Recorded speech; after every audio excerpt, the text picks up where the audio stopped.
Why, hello there, lost family. Or maybe you're new here, a wanderer just stumbling onto the Lost Gamer's path. Either way, the journey begins again. Today, we're exploring the murky depths of Reddit, petty revenge, so stay close. It's easy to get lost out here. So, yeah, we are looking at petty revenge. I wanted to do something a little different, so I decided that would be fun. I'm not sick, so that's new. That's awesome. Miraculous almost. I'm not sick. I am having allergies today though, so I don't know. Voice wise, it might be kind of the same difference as being sick. Hopefully, I don't sound as bad, but I don't think I sounded just terrible when I was sick and recording. But and a lot of them you could definitely tell that I was sick. If you hear background noise, that would be my mom doing something in the kitchen.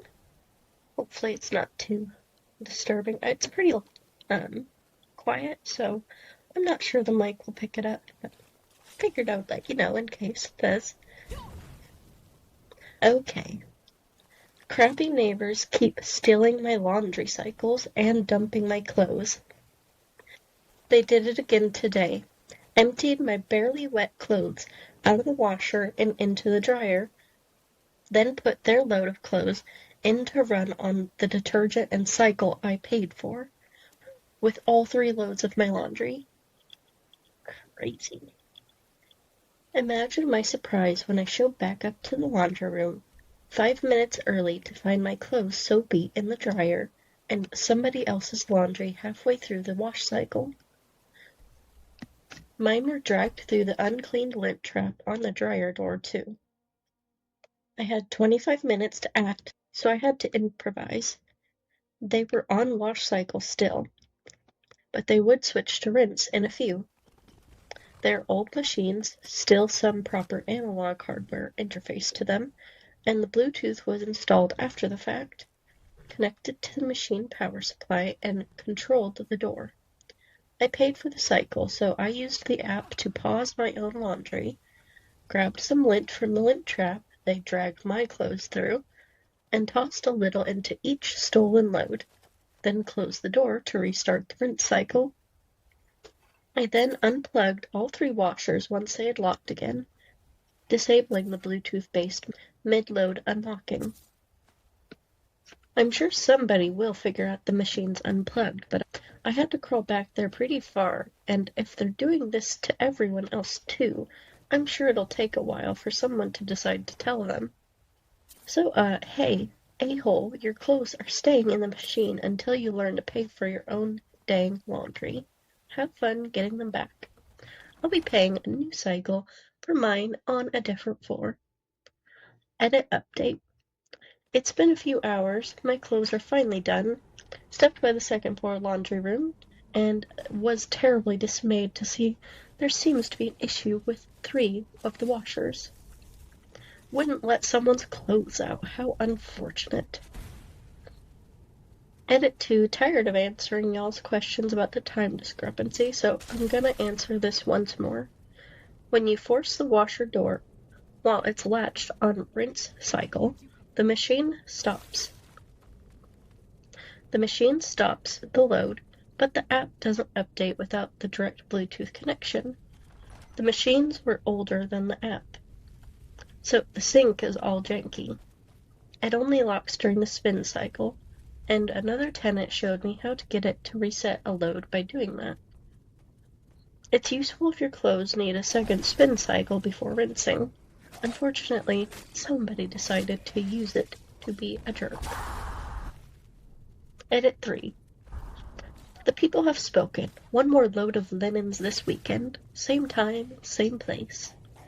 You've suggested bleach, and I'm willing to risk the $2.50 to see if they'll strike again. After that, no more unsupervised laundry. Point taken. Yeah, for sure. I think public laundry rooms, laundromats or whatever, just stay next to your laundry. I feel like if you go with the bleach, though, you kind of have to do something to cover up the smell. Because most people would be able to smell the bleach and be like, oh, well, I can't put my colors in there. So, if she's going to do that, hopefully she thinks to put something in there to cover up the bleach smell. This person says, I would have just added bleach to the washer. They stole your washer. How would they prove that you weren't trying to do that?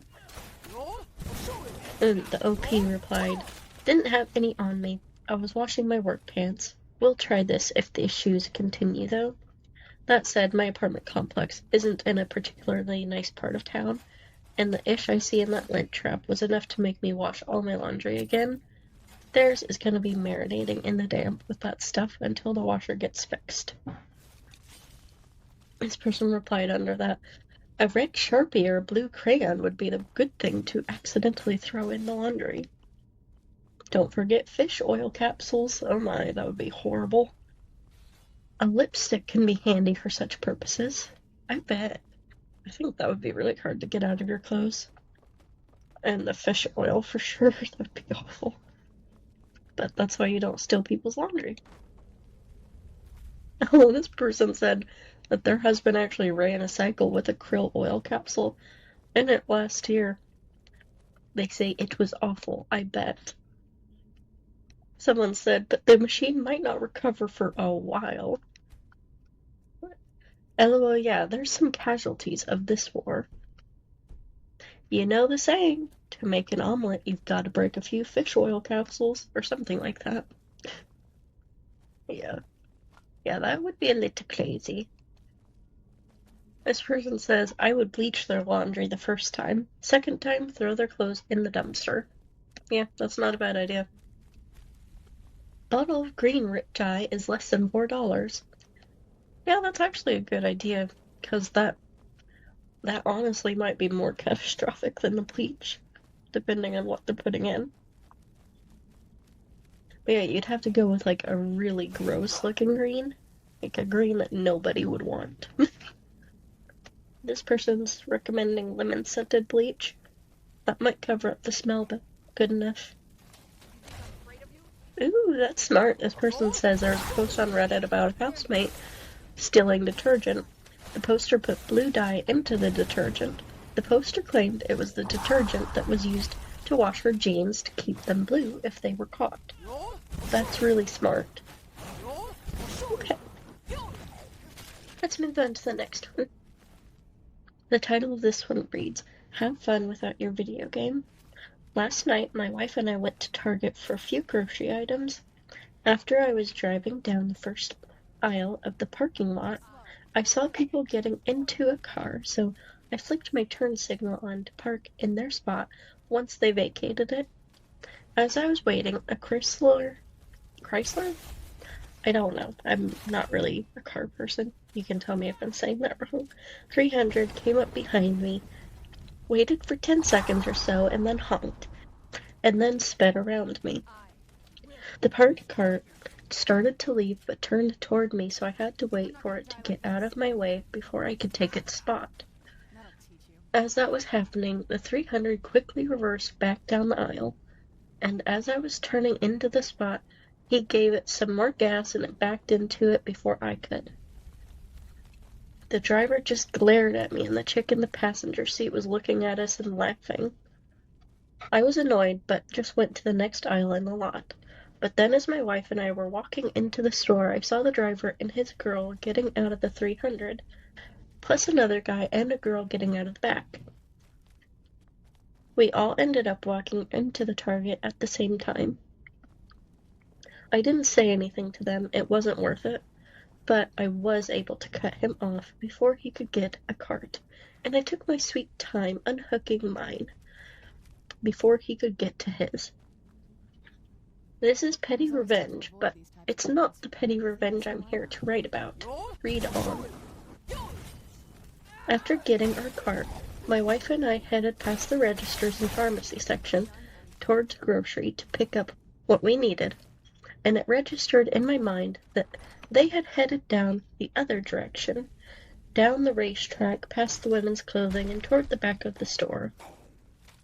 At this point, I thought that would be the end of our interaction, but 10 to 15 minutes later, whatever it was, My wife and I rounded a corner to go down the chip aisle, and we came across the same group of 4 people.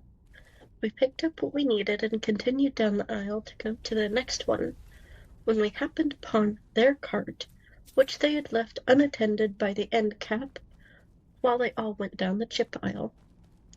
I noticed that in their basket, amongst their items, was a video game and one of the plastic security cases, and a few Valentine's chocolates and candies. I made the snap decision to grab their game and one of the bags of chocolates, and just rustled their basket up a little, so if they looked, they'd just think they were covered by other items. If they did notice, they'd be a little confused, and they would have to go and get another copy of the game and another bag of chocolate, which would be frustrating for them. And if they didn't notice, well, that would be even better, huh? My wife and I continued to do our shopping, and another 5 minutes or so we passed them all 2 more times, and when we arrived at the registers, we saw they were first in line for self-checkout. None of them had separated from each other to run back to electronics for another game, so either they had not noticed yet or had decided not to bother. I watched them to see if they noticed while they were ringing their items up, but they didn't. One of them tapped their phones to pay. They bagged their items and walked out. By the time we had paid and bagged and exited, their car was gone. I hope they got home and realized they'd unpacked everything, ordered pizza or whatever, opened some beers, and sat down to play their game, that none of them actually had it. And their night was ruined. That'll teach them for taking my parking spot. That's kind of petty. It's not maybe the most petty thing, but it's fairly petty. It's hard to know if they were actually planning on playing that video game that night, so it's very possible nobody really cared that much. The only thing missing here is them knowing it was you who did it. Hopefully one of them will stumble upon this post and figure it out. This person says I'm one to add to a cart, not take things out. I'll try this sometime. I probably can't say that I want to, though, but you can see it on screen. This has to be my favorite petty revenge yet. So petty, not damaging at all. They probably had to question each other, wondering who did what with the game and chocolates. Seriously, just frustrating enough for their mean-spirited little hearts. Okay, let's see. Park on my lawn. Enjoy cleaning your car windows for the next week or 2. I live opposite a pub, and they have a popular live music evening on Mondays. It's always hard to park around here when that happens.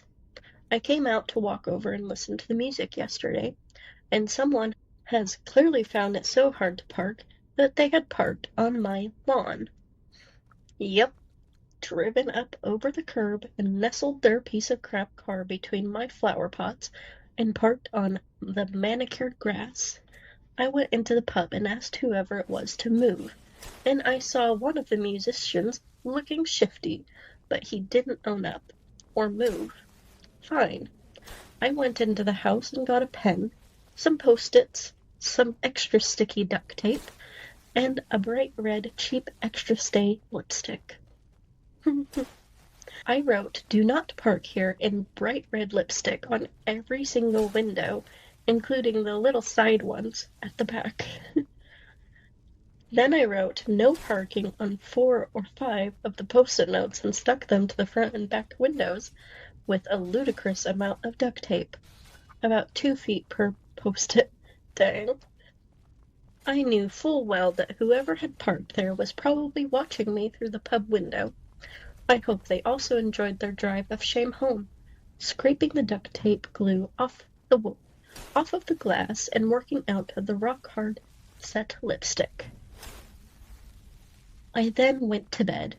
In the morning the car was gone, and this afternoon I dug a new wooden post into the gap they had driven in, so it can't happen again. Edit. I am in Oxfordshire, England, so you cannot call a tow truck here. It's called duct tape here. editing again because no one believes it's duct tape. What do you guys say? I always grew up with it being duct tape, so I don't really get why people are like having a hard time with that. Um, I don't know, maybe my family's just weird. I've heard it both ways, duct tape and duct tape. Um, I usually use duct tape, but sometimes I call it duct tape. Interesting. Anyway, it continues. It's been it's been called duct tape here in the UK for more than a century. The term duct tape came much later, probably because people misheard the phrase duct tape. Linguistics is a fascinating subject. They also linked a wiki page on the subject. To quote, duct tape is recorded in the Oxford English Dictionary as having been in use since 1899, and duct tape described as perhaps an alteration of earlier duct tape since 1965. Edit again because you are all obsessed with the duct tape thing. Click here for the funniest British sketch on YouTube. It's all about ducks. Duct tape has been called duct tape since the 1800s. At some point in the 1960s, some people started calling it duct tape. Who knows why? Maybe they hated ducks. Yes, I am aware there is a brand called duct tape. That has only been made since 1980, so it was called duct tape for nearly a century before there was a brand called duct tape. Interesting. So I guess technically then duct tape is correct, the more correct version, since duct tape was a later alteration. But anyway, not that important. The person commented, Vaseline smeared on the windows and door handles. That is a good idea. Dumping any foul-smelling liquid down the windshield air vents is another option. Unless they know how to change the cabin air filter, it will be perma-stench. Yeah, I feel like that could be going too far because honestly, it's not that big of a deal.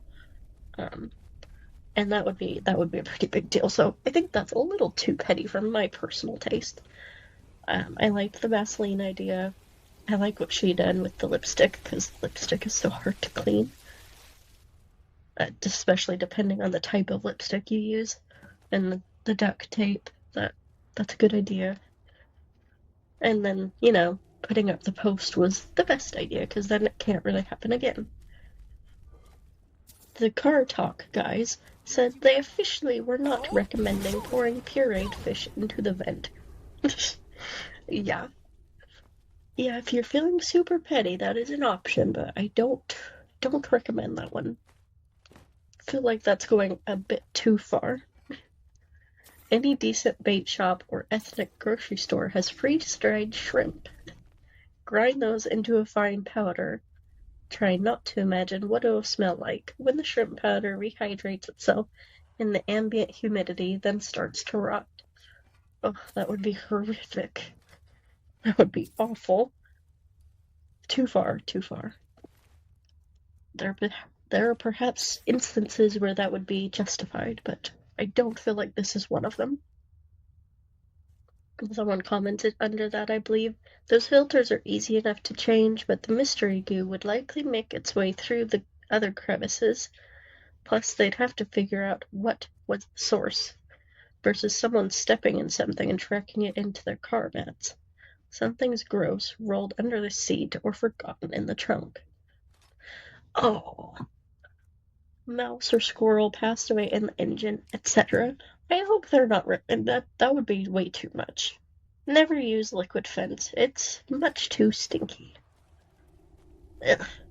Yeah, some of these are absolutely diabolical.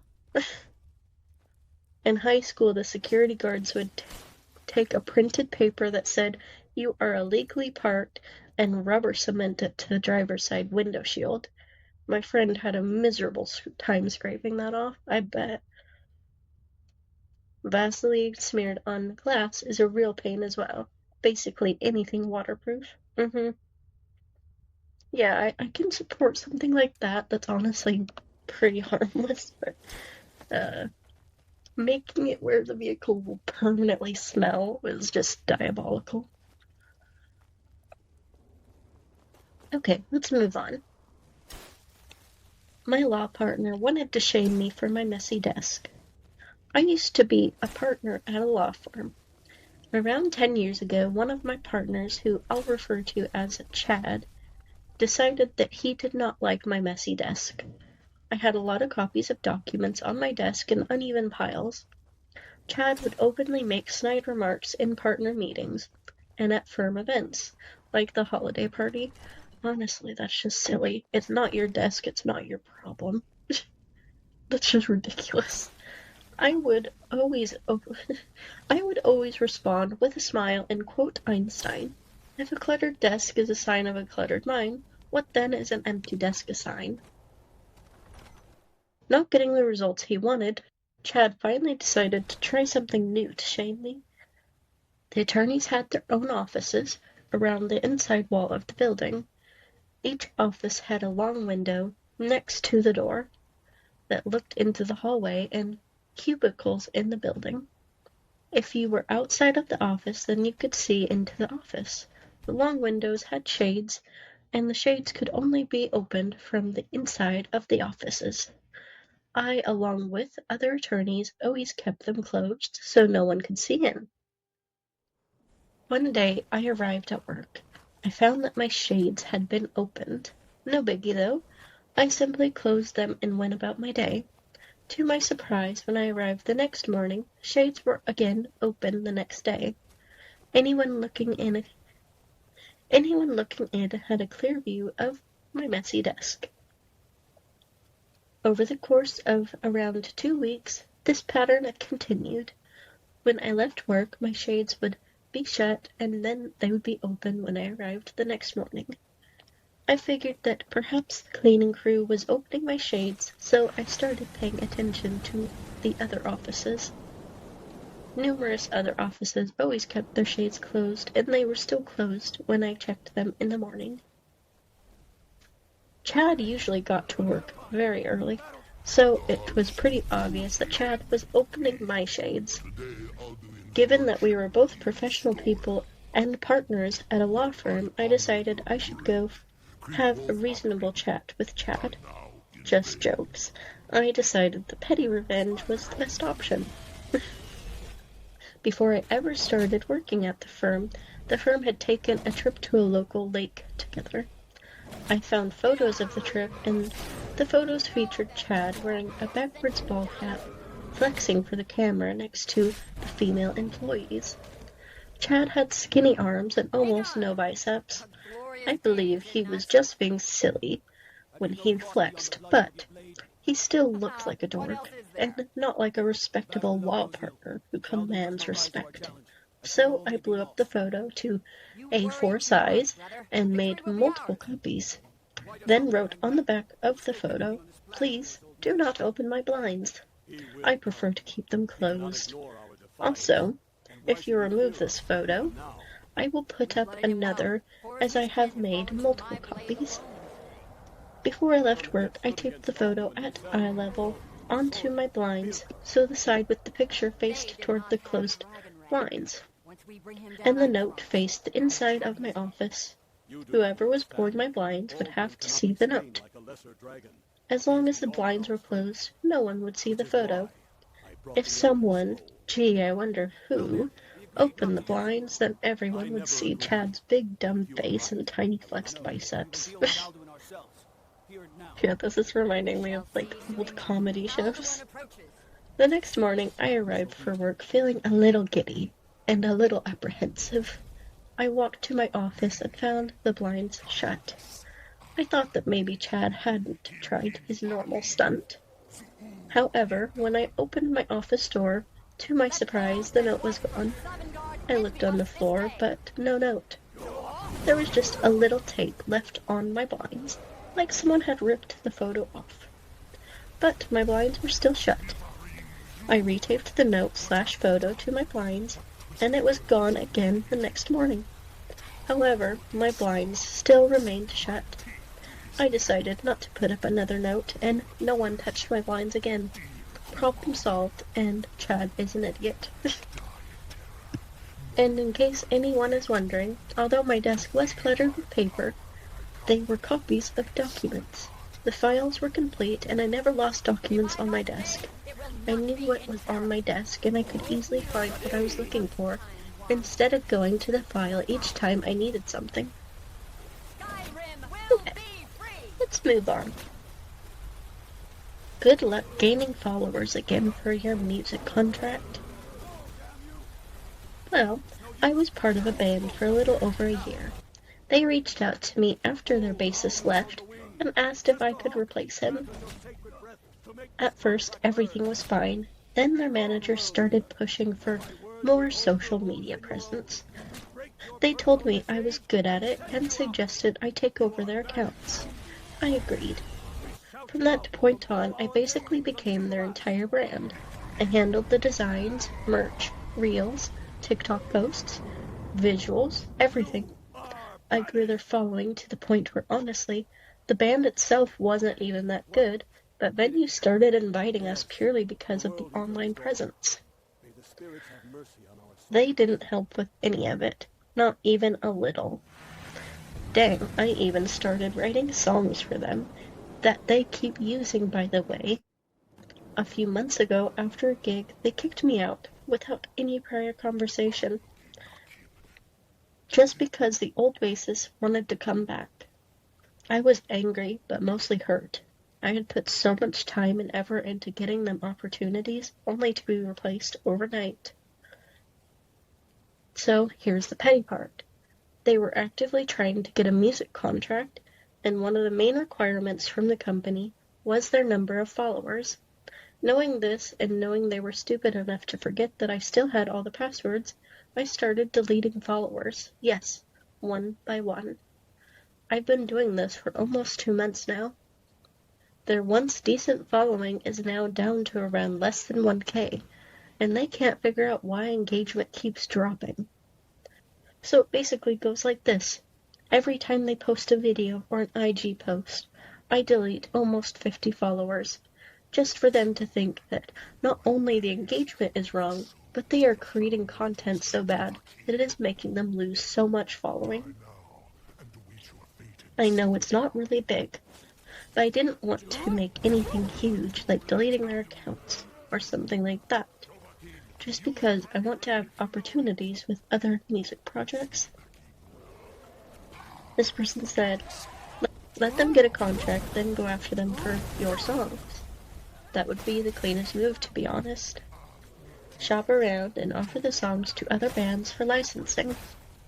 This person says under that terrible idea, one dude versus a music producer's legal team, don't do this. That could be a very good point. I don't know. It sounds like they had it coming, but it doesn't seem smart to post so many specifics that you could be identified. They're probably not smart enough to figure it out, but somebody you know who doesn't like you could possibly rat you out. Enjoy it in the meantime. OP says, well, if that happens, it was good while it lasted. Someone else commented under that, exactly, you don't have to name the instrument and everything. Yeah, not maybe the smartest. Okay. Well, with that, our little adventure comes to an end here, for now. But the path never does. If you enjoyed getting lost with me, show me with a like or a comment. It helps me and my channel far more than you know. And if you wish to keep traveling these hidden trails, subscribe. And I'll see you when the path reveals itself again. Bye for now.